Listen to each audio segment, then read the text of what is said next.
ENZC, what's going on, y'all? Yesterday was a great day. Everyone knows we have the great tweet from Intel Health. That thing was like so insanely. It was great. Also, we had the excellent call, the live call on the Enzolytics Discord.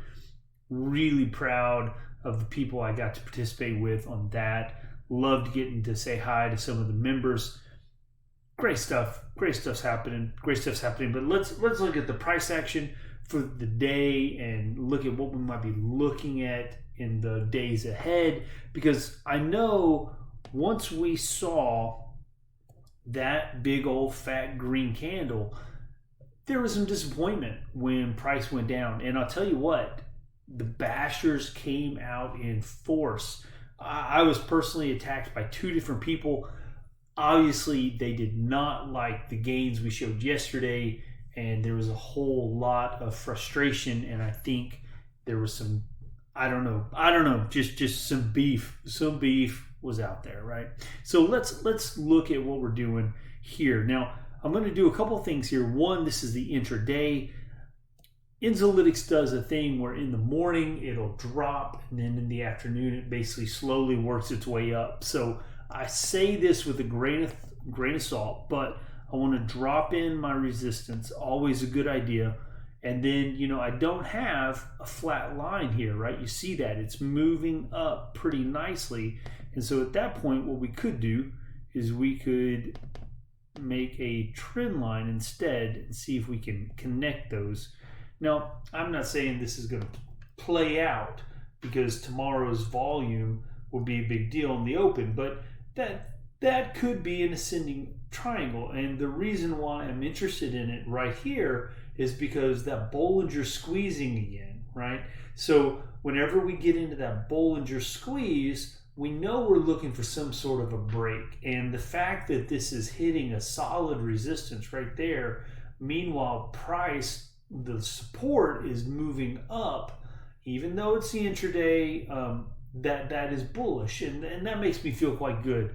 I also notice that my slow stochastic is getting higher here, even though the price isn't really changing when you talk about the highs. So that was good too, but I wouldn't put a whole lot of eggs in this basket here. It's just something interesting I wanted to look at.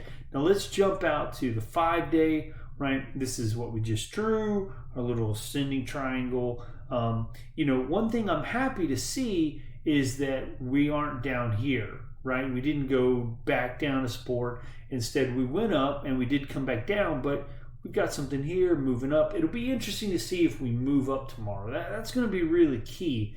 And if this plays out, this cute little pattern right here where we kind of go down, then we hit a good bottom, we hit this right here and come up, and then we do something that'll be great, and we'd love to see it. Everyone knows that I have been talking about the triple bottom. I'm gonna probably end up deleting these minor little things there just because I don't want them to confuse us. So let's get rid of that, get rid of this, and let's look at the triple bottom. So again, right, we hit, come up, hit again, come up, hit again. Triple bottoms, right? Now the thing is, this line that I drew here, right? I wanted to draw that to help you find confirmation that the triple bottom has played out. And if you notice, we haven't crossed that line. So this candle really needed to have significant volume along with that candle. This candle was not tall enough to cross that, and this candle here was just kind of a dismal day, very low volume. We went, price dropped below just about all the simple moving averages. But keep in mind, we're trading horizontally, it's consolidating. There's really not a whole lot to do here except buy at support and take some profits at resistance. And again, if I'm buying at support, what I would do is I would buy as much as I could afford. When I get to the trend line or the resistance, I'm going to then let go of a portion of it, right? And then when it comes back down to support, well, I've got a nice little pad of cash to buy more. And I can buy more than what I sold up on top. So it's a nice thing. It's called accumulation. We We talked about that in the call, along with the Wyckoff cycle. The good things happen in here that you can do, but it's hard to make a lot of money on sideways movement because you really want that trend, and we don't have a trend here. Instead, we just have a blah, right? Just a block here until we break past this line on significant volume, and then our triple bottom has played out. So anyway, last thing I'll do, just because I am big on this right here, this is always where I'm coming from. I'm looking at things on the big scale, right?